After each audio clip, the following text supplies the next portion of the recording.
विमान अपघातात लाडके उपमुख्यमंत्री अजित पवार यांचे दुर्दैवी निधन झाले। त्यामुळे संपूर्ण महाराष्ट्रासह माहूर तालुकाही शोकसागरात बुडाला। 29 जानेवारी रोजी दादावर अंत्यसंस्कार करण्यात आले। त्या दिवशी माहूरकरांनी व्यापारपेठ बंद ठेवून त्यांना श्रद्धांजली वाहिली। आधारवड गमावलेला आहे। त्यांनी आयुष्यभर सत्ताही स्वतःच्या प्रतिष्ठेसाठी नसून जनसेवेसाठी वापरलेली आहे। त्यांनी सामान्य जनतेच्या समस्या या स्वतःच्या समस्या मानल्या। त्यांचा स्वभाव साधा, निर्णय ठाम आणि कार्यशैली लोक अभिमुख होती। विविध विकास कामे, कार्यकर्त्यांवरचा विश्वास आणि सर्व समाजाला सोबत घेऊन चालण्याची जी वृत्ती, हेच त्यांचा मोठेपणा आहे। आज ते जरी आपल्यामध्ये नसले तरी त्यांचे विचार आणि त्यांची कार्यपद्धत ही नेहमीच आपल्याला पुढे जाण्याची प्रेरणा देत राहील। मी माझ्या वतीने व राष्ट्रवादी काँग्रेस पक्षाच्या वतीने त्यांना भावपूर्ण श्रद्धांजली अर्पण करतो। पवार साहेबांचं विमान अपघातात दुर्दैवी निधन झालं। आज त्यांच्या जाण्याने जे महाराष्ट्रावर शोककळा पसरलेली आहे त्याची छटा माहूरपर्यंत पसरलेली आहे। एवढा लोकप्रिय नेता आपण आज गमावलेला आहे। त्यांच्या अकाली जाण्याने महाराष्ट्र पोरका झाला आहे। ते एका पक्षाचे नव्हते, संबंध जनतेचे होते। हे त्यांच्याबद्दल जी सहानुभूती, आज त्यांच्याबद्दल जे दुःख वेदना आज प्रत्येकाच्या चेहऱ्यावर दिसते, त्याचं ते प्रारूप आहे। मी माझ्या वतीने त्यांना श्रद्धांजली वाहतो। बुधवारी सकाळी उपमुख्यमंत्री अजित पवार यांच्या विमानाला अपघात झाला। त्यात त्यांचा मृत्यू झाल्याची बातमी वाऱ्यासारखी माहूर तालुक्यात पसरली। प्रत्येक व्यक्ती सुन्न झाला। सायंकाळी डॉक्टर बाबासाहेब आंबेडकर चौकात त्यांच्या प्रतिमेला पुष्पमाला अर्पण करून त्यांना श्रद्धांजली वाहण्यात आली। जाणते नेते, राष्ट्रवादी पक्षाचे नेतृत्व आदरणीय अजितदादा पवार यांचं आज सकाळी 9च्या सुमारास विमान अपघातामध्ये दुर्दैवी निधन झालं।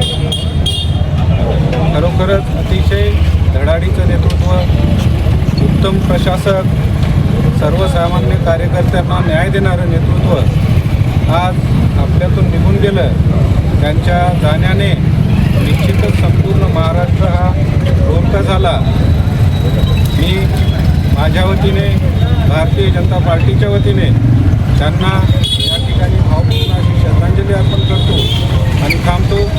आपल्या महाराष्ट्राचं संघर्षशील नेतृत्व, अतिशय संयमी आणि कार्यकर्त्यांवर प्रेम करणारे, सर्व महाराष्ट्रावरच प्रेम करणारे आपले धडाडीचे नेते आपले डॉक्टर अजित पवार साहेब, अजितदादा पवार यांचं सकाळी विमान अपघातामध्ये 9:15 वाजता निधन झालं। हे आपल्या त्यांच्या निधनाला संपूर्ण महाराष्ट्रावर शोककळा पसरली। संपूर्ण महाराष्ट्र शोकसागरात बुडाला आणि आज आपला अजितदादा गेल्यामुळे महाराष्ट्र पोरका झाला। तसेच त्यांच्या पक्षाचे कार्यकर्ते वगैरे सगळे पोरके झाले। त्यांनी जगाप्रमाणे कार्यकर्त्यांना प्रेम केलं। असे आपले लोकप्रिय नेतृत्व आज आपल्यातून निघून गेलं। मी ईश्वरचरणाशी प्रार्थना करतो त्यांच्या आत्म्याला शांती मिळो आणि त्यांच्या कुटुंबावर जो दुःखाचा डोंगर कोसळला त्या दुःखातून सावरण्याची प्रार्थना करतो आणि माझी आणि माझ्या परिवारातर्फे भारतीय जनता पक्षातर्फे त्यांना भावपूर्ण श्रद्धांजली अर्पण करतो। यावेळी भाजपा नेते डॉक्टर निरंजन केशवे, विजय आमले, ज्येष्ठ पत्रकार नंदू संतान, वसंत कपाटे, राष्ट्रवादी काँग्रेस शरद पवारचे तालुकाध्यक्ष मेघराज जाधव, शहराध्यक्ष सईद अली आदींनी आपल्या भावना व्यक्त केल्या। यावेळी नंदकुमार जोशी, अविनाश तनमने, संतोष रेकुलवार, डी.के. जोशी, राज ठाकूर, सुरेश गिर्रे, सचिन जासूद, संजय घोगरे, अशोक उप्पलवाड आदींची उपस्थिती होती। उपमुख्यमंत्री अजितदादा पवार यांचा जो आज अपघाती निधन झालेला आहे, हे सर्व महाराष्ट्रातील जनतेला एक हळहळ लावून गेलेला नेतृत्व त्यांच्या कारकिर्दीमध्ये हजारो जनतेचा, लाखो लोकांचा काम करणारा नेता आज महाराष्ट्राला सोडून गेलेला आहे. अजितदादाचा खास करून या माहूर किनवट मतदारसंघावर एक नजर होती.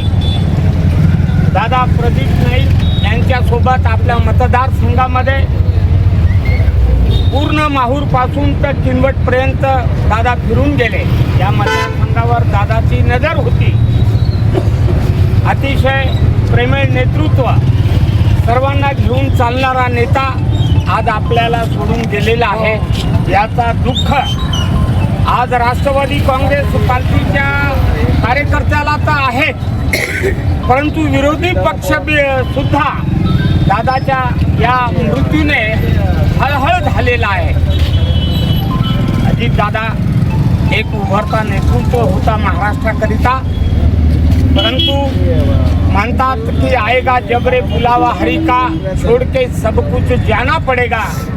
आज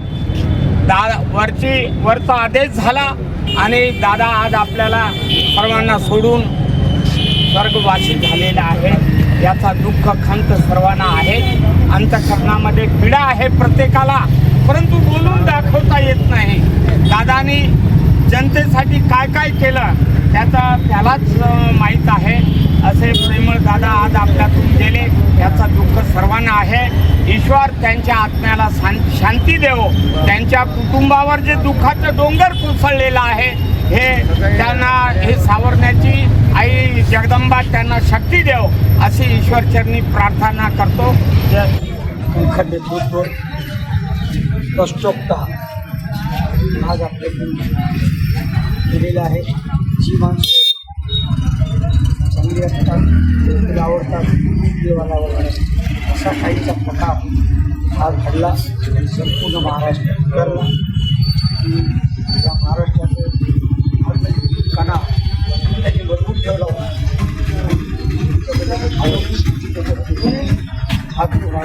नाही त्यामुळे महाराष्ट्राची अपरिचित आणि आपल्या भावकीचा दादाशी संबंध होता. यायची भेटायची, त्या कलिकडल्या बऱ्याच लोकांच्या त्यांच्या गोष्टी होत्या, संबंध होते आणि ते कार्यकर्त्याला कधी मी एक गोष्ट सांगतो. त्यांची माझ्याकडे लाईट मला कमी राहते त्यावेळेला